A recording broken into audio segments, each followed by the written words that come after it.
Bienvenidos de nuevo al aula virtual. Vamos a continuar en este segundo vídeo con el estudio de la Ley 55/2003 del Estatuto Marco del Personal Estatutario de los Servicios de Salud. Veremos los capítulos 6 sobre provisión y selección, 7 sobre movilidad del personal, 8 sobre la carrera profesional y 9 que recoge las retribuciones. Comenzamos con el capítulo 6, que trata sobre la provisión de plazas, los sistemas de selección del personal y la promoción interna. El primer artículo que encontramos, el 29, nos cita los criterios generales de provisión. Fijaros que están literalmente copiados de los principios de ordenación del régimen estatutario que vimos en el primer vídeo, en el artículo 4, que recogía algún principio más, por lo que estos ya nos van a sonar.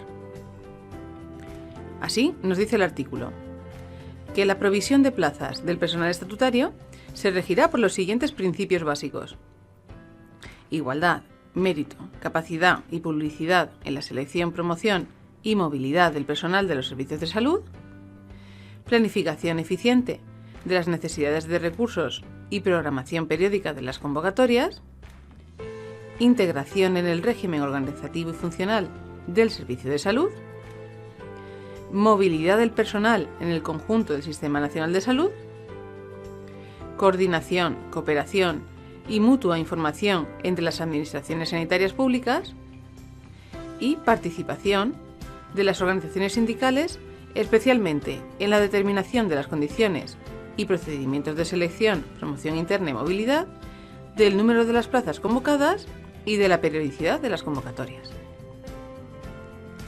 Y a continuación, el apartado 2 recoge cuáles van a ser las vías por las que se van a poder proveer las plazas de personal estatutario. La provisión de plazas del personal estatutario se realizará por los sistemas de selección de personal, de promoción interna y de movilidad, así como por el reingreso al servicio activo. Así pues, 4 formas de provisión de plazas. Los sistemas de selección de personal, que veremos en el artículo 31, que son el concurso, la oposición o el concurso oposición para el personal fijo y por criterios de agilidad para el personal temporal. La promoción interna, recogida en los artículos 34 y 35 y exclusiva para el personal fijo. La movilidad, tanto forzosa como voluntaria, desarrollada en el siguiente capítulo, el 7. Y el reingreso al servicio activo, que veremos junto con las situaciones administrativas en el capítulo 11. Pero para que vayáis haciéndoos una idea, se producirá mediante los concursos de traslado o mediante la asignación temporal de una plaza vacante. Y continuamos en el artículo 30, que recoge los aspectos generales de las convocatorias de selección. Nos dice el apartado 1 que la selección del personal estatutario fijo se efectuará con carácter periódico, a través de convocatoria pública y mediante procedimientos que garanticen los principios constitucionales de igualdad, mérito, capacidad, así como el de competencia.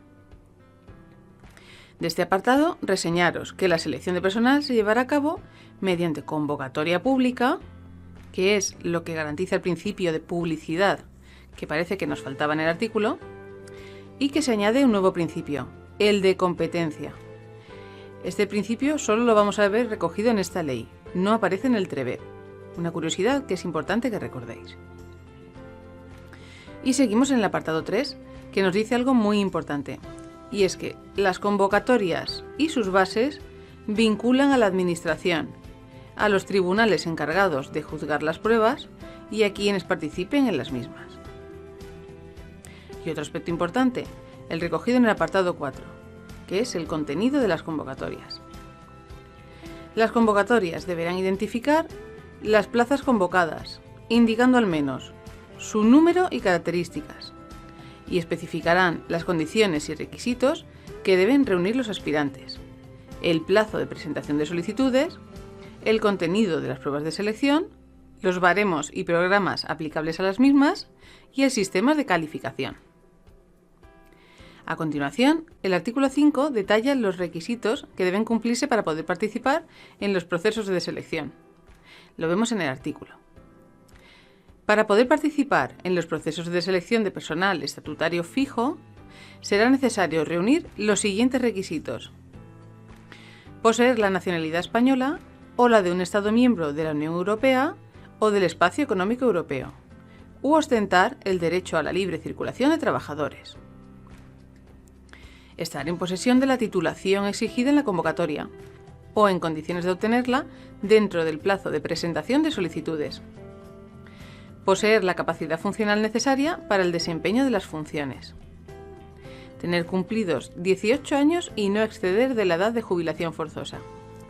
Cuidado porque posteriormente el artículo 55 del TREBER regula que la edad mínima para acceder a los procesos de selección se rebaja a los 16 años.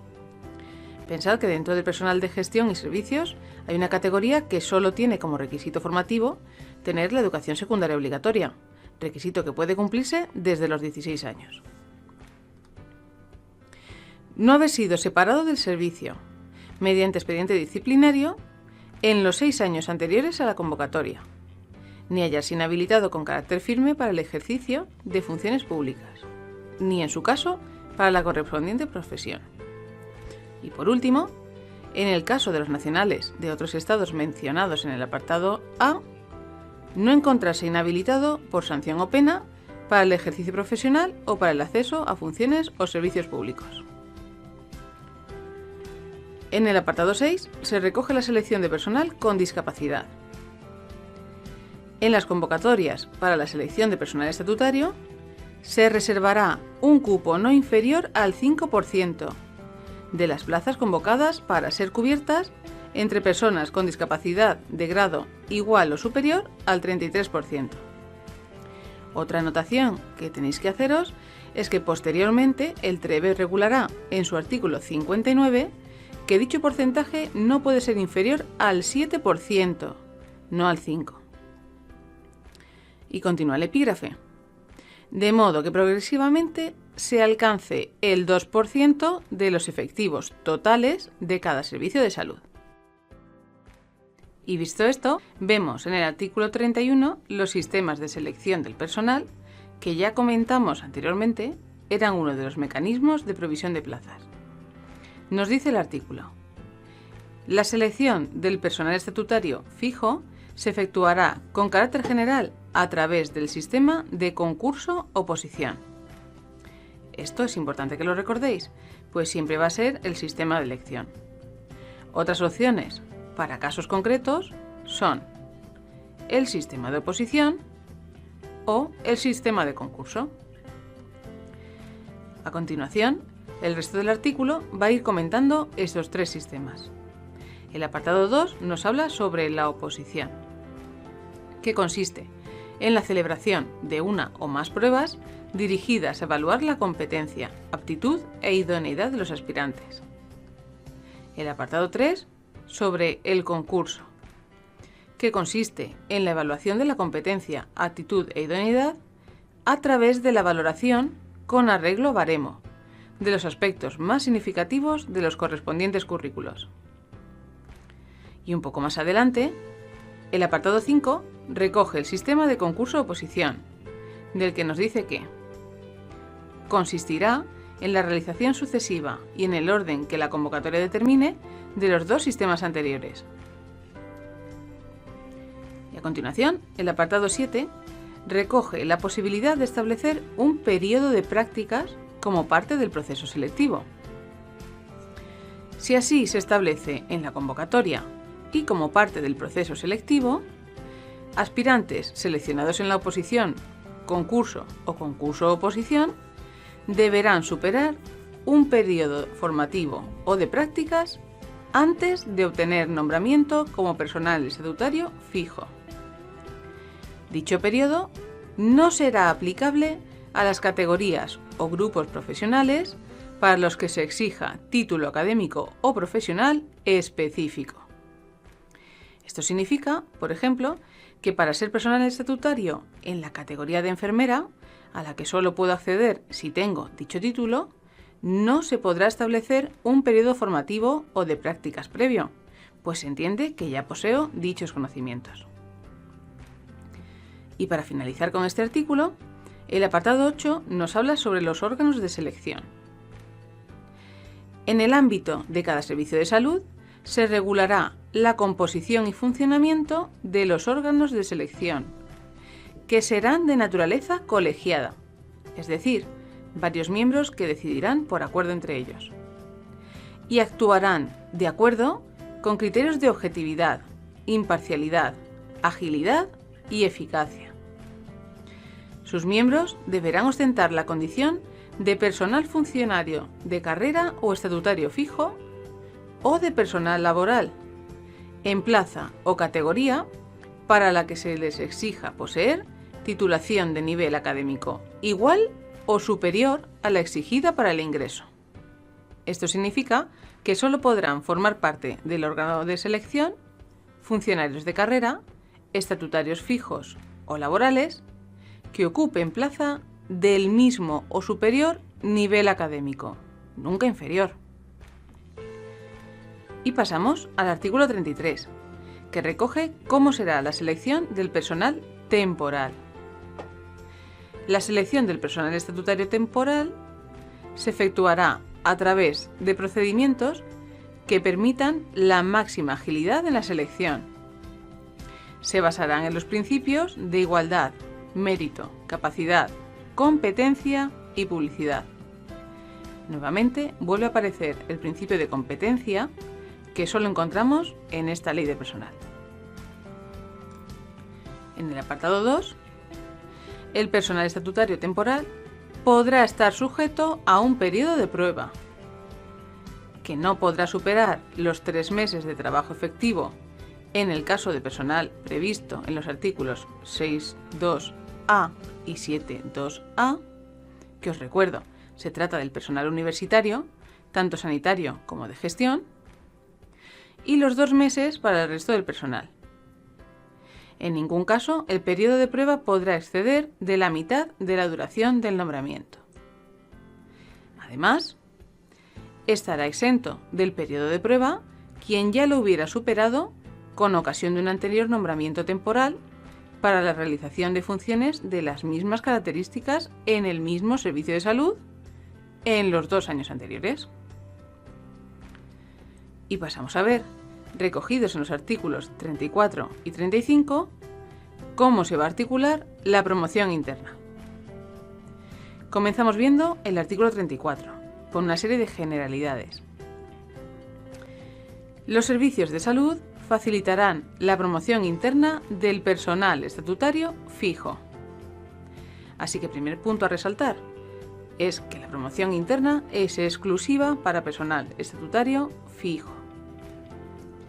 Y a continuación, el apartado 2 nos explica qué es la promoción interna, que es la capacidad de acceder, dentro de su servicio de salud de destino, a nombramientos correspondientes a otra categoría, siempre que el título exigido para el ingreso sea de igual o superior nivel académico que el de la categoría de procedencia.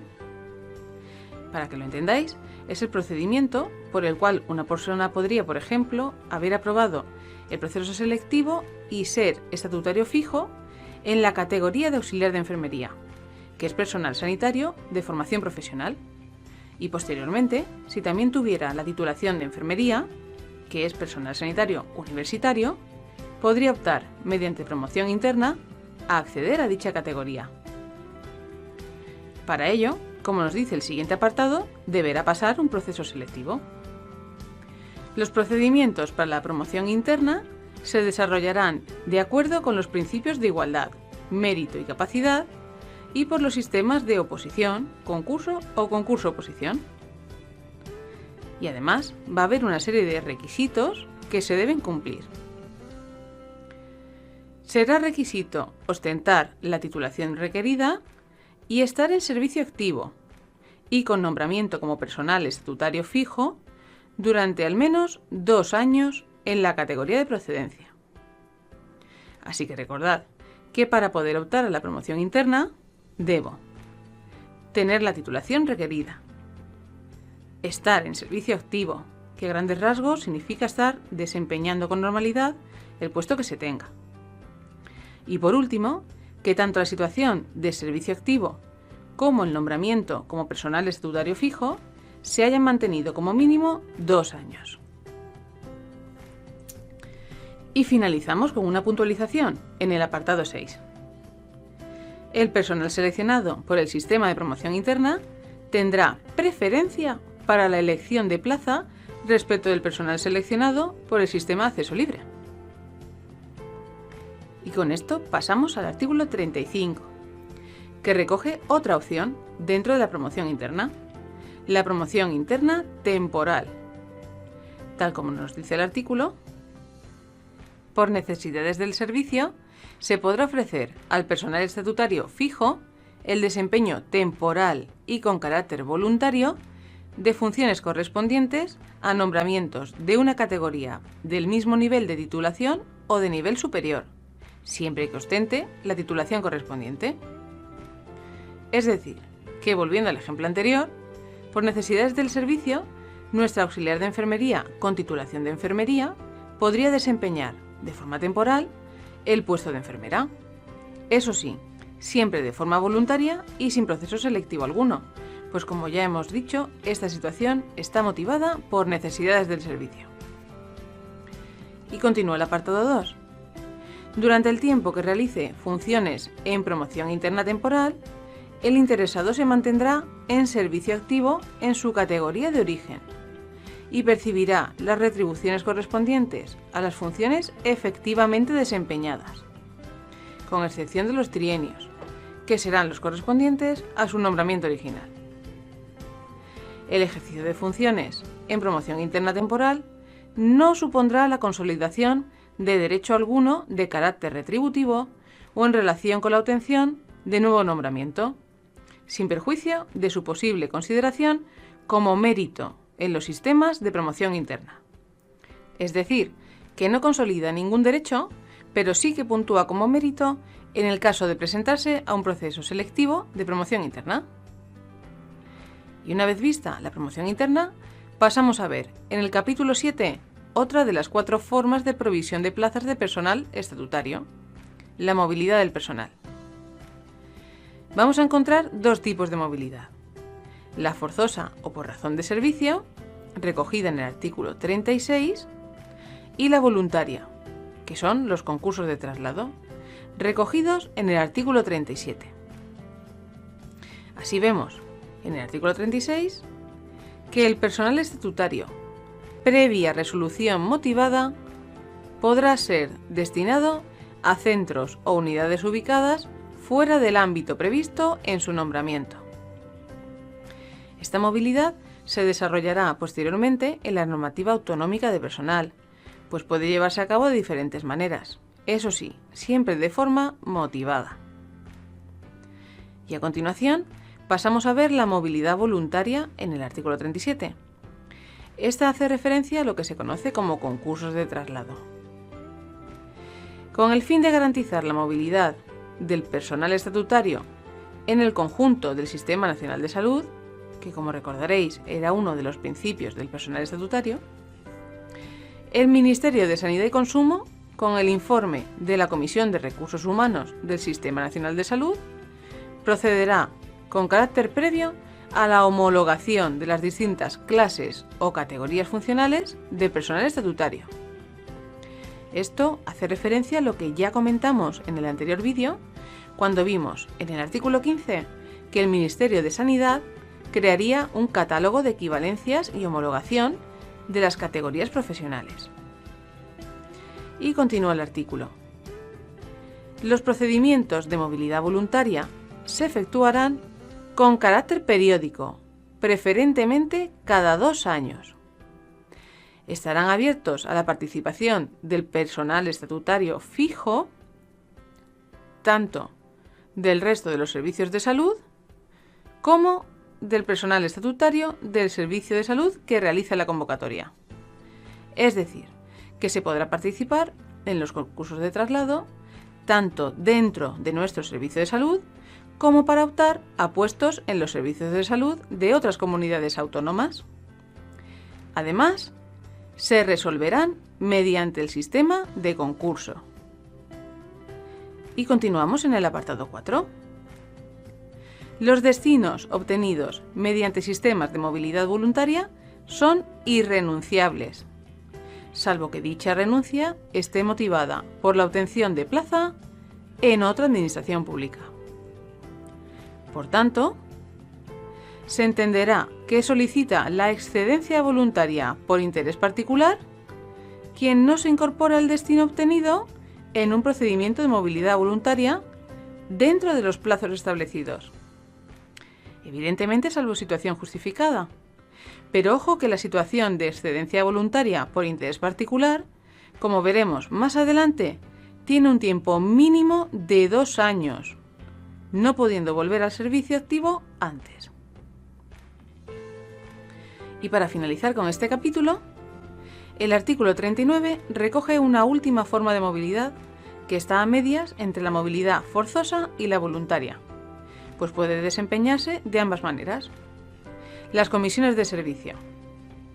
Nos dice el artículo que por necesidades del servicio y cuando una plaza o puesto de trabajo se encuentre vacante o temporalmente desatendido, podrá ser cubierto en comisión de servicios, con carácter temporal, por personal estatutario de la correspondiente categoría y especialidad. Así que a falta de verlo desarrollado posteriormente en la normativa autonómica de personal, en la que os adelanto nos explicarán que las comisiones de servicio pueden ser forzosas o voluntarias, recordar que la motivación siempre será por una necesidad del servicio y que siempre será de carácter temporal, aunque como os digo, esta temporalidad se recoge en la normativa autonómica.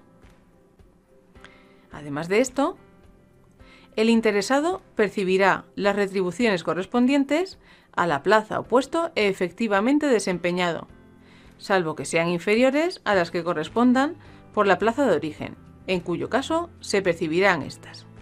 Es decir, que recibirá siempre las retribuciones más altas, sean las de la plaza de origen o las de la plaza en comisión de servicios. Y por último, en el apartado 3, quien se encuentre en comisión de servicios tendrá derecho a la reserva de su plaza o puesto de trabajo de origen.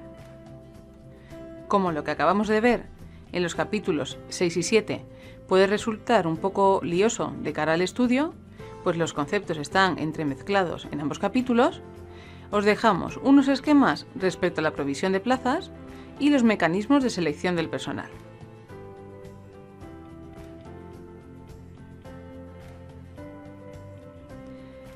Y continuamos con el capítulo 8, que va a recoger en un único artículo, el 40, los criterios generales de la carrera profesional. Vamos a verlo en el artículo. Las comunidades autónomas establecerán para el personal estatutario de sus servicios de salud mecanismos de carrera profesional. La carrera profesional supondrá el derecho de los profesionales a progresar de forma individualizada como reconocimiento a su desarrollo profesional en cuanto a conocimientos, experiencia y cumplimiento de los objetivos de la organización a la cual prestan sus servicios. Es decir, la carrera profesional es un mecanismo por el cual se van a reconocer diferentes grados de competencia a los profesionales, en este caso sanitarios, según una evaluación de sus conocimientos, experiencia profesional, actividad docente o de investigación que hayan realizado, o formación continuada o de posgrado que posean. Es un mecanismo motivador, pues permite el acceso a puestos de gestión y supone un aumento en las retribuciones, que como acabamos de ver, deben desarrollar las comunidades autónomas, y cuyas bases se encuentran recogidas en la Ley 44/2003 de ordenación de las profesiones sanitarias, que no es materia de examen, por lo que es más que suficiente con que tengáis una idea general. Y con esto pasamos al capítulo 9, sobre las retribuciones, y con el que finalizaremos este vídeo. El artículo 41 va a recoger los criterios generales por los que se determinarán las retribuciones. El sistema retributivo del personal estatutario se estructura en retribuciones básicas y retribuciones complementarias. Las retribuciones complementarias se orientan prioritariamente a la motivación del personal. Y en el apartado 3, la cuantía de las retribuciones se adecuará a lo que dispongan las correspondientes leyes de presupuesto. A continuación, en el apartado 5, el personal estatutario no podrá percibir participación en los ingresos normativamente atribuidos a los servicios de salud, como contraprestación de cualquier servicio. Esto es algo que ya habíamos comentado en la Ley General de Sanidad, y es que el personal estatutario recibirá las retribuciones que se determinen, pero no recibirá ningún pago o parte de las ganancias que el servicio de salud de la comunidad autónoma pudiera obtener por cualquier medio. Además de esto, dos situaciones que producirán una merma en las retribuciones, recogidas en el apartado 6, que dice: la parte de jornada no realizada por causas imputables al interesado dará lugar a la deducción proporcional de haberes, que no tendrá carácter sancionador. Y en el apartado 7, que dice: quienes ejerciten el derecho de huelga no devengarán ni percibirán las retribuciones correspondientes al tiempo en que hayan permanecido en esta situación, sin que la deducción de haberes que se efectúe tenga carácter de sanción. Y continuamos viendo los dos grupos en los que se estructuran las retribuciones: las retribuciones básicas y las complementarias. Comenzamos con las retribuciones básicas, recogidas en el artículo 42, que son el sueldo asignado a cada categoría en función del título exigido para su desempeño, los trienios, que consisten en una cantidad determinada para cada categoría por cada 3 años de servicios. La cuantía de cada trienio será la establecida para la categoría a la que pertenezca el interesado el día en que se perfeccionó. Esto quiere decir que se abonará el trienio de la categoría que ocupe el día en que se cumpla el 3er año de servicios. No se tiene en cuenta si parte de dicho trienio he pertenecido a otra categoría, ni se hace una parte proporcional. Y por último, las pagas extraordinarias, 2 al año, cuyo importe de cada una de ellas será, como mínimo, de una mensualidad del sueldo y trienios, al que se añadirá la 14ª parte del importe anual del complemento de destino. Reseñaros, antes de continuar, que el TREBEB que prevalece sobre esta ley no incluye las pagas extra dentro de las retribuciones básicas, sino que las considera aparte. Así, para el TREBEB las retribuciones estarán compuestas por las retribuciones básicas, sueldo y trienios, las complementarias y las pagas extra. Cuando lo veamos, volveremos a hacer referencia a las diferencias con esta ley, pero es aconsejable que lo recordéis desde ahora. Y antes de pasar a las retribuciones complementarias, resaltar la importancia de lo recogido en el apartado 2, y es que las retribuciones básicas y las cuantías del sueldo y los trienios a que se refiere el apartado anterior serán iguales en todos los servicios de salud y se determinarán cada año en las correspondientes leyes de presupuestos. Es decir, que las retribuciones básicas serán iguales en todos los servicios de salud.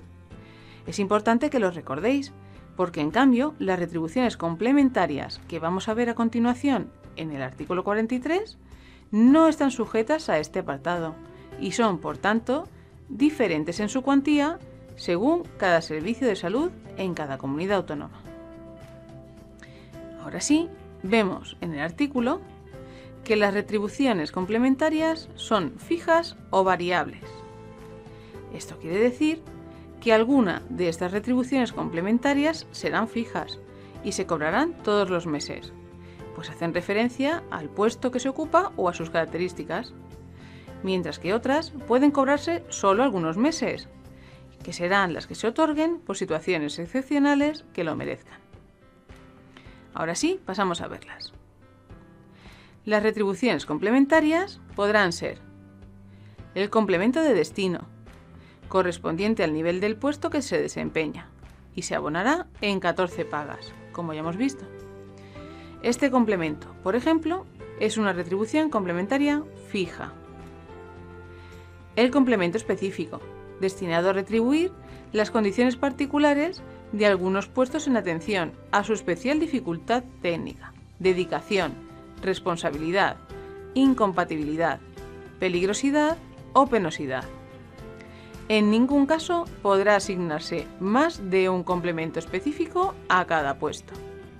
Es decir, que aunque un mismo puesto pueda resultar de especial peligrosidad y dedicación, solo tendrá asignado un complemento específico, no dos.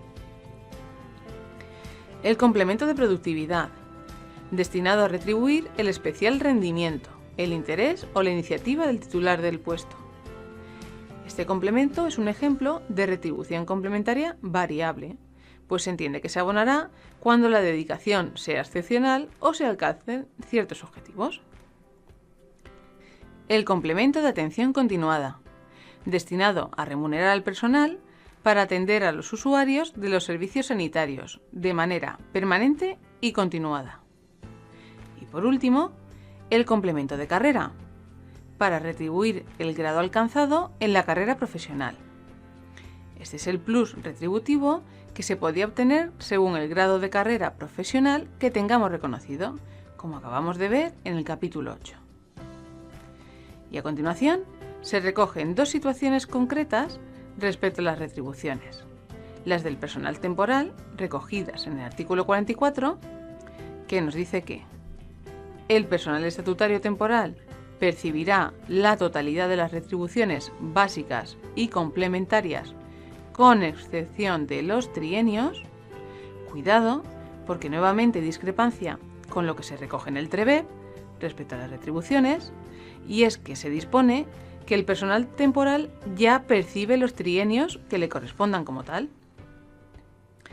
Y una última aclaración, en el artículo 45 sobre el personal en prácticas, que es que las retribuciones de los aspirantes en prácticas, como mínimo, corresponderán a las retribuciones básicas, excluidos trienios, del grupo al que aspiren a ingresar.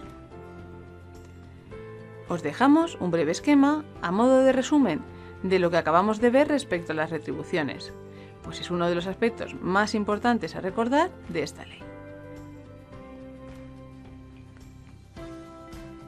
Y ahora sí, como siempre, finalizamos este segundo vídeo de la Ley 55/2003 del Estatuto Marco del Personal Estatutario de los Servicios de Salud con un resumen de los aspectos más importantes vistos, que son el esquema de los sistemas de provisión de plazas de personal estatutario, especialmente en cuanto a la promoción interna y la movilidad, las convocatorias de selección y los criterios de participación en las mismas, también recogidos en el esquema, los sistemas de selección, concurso-oposición y concurso-oposición, y las retribuciones.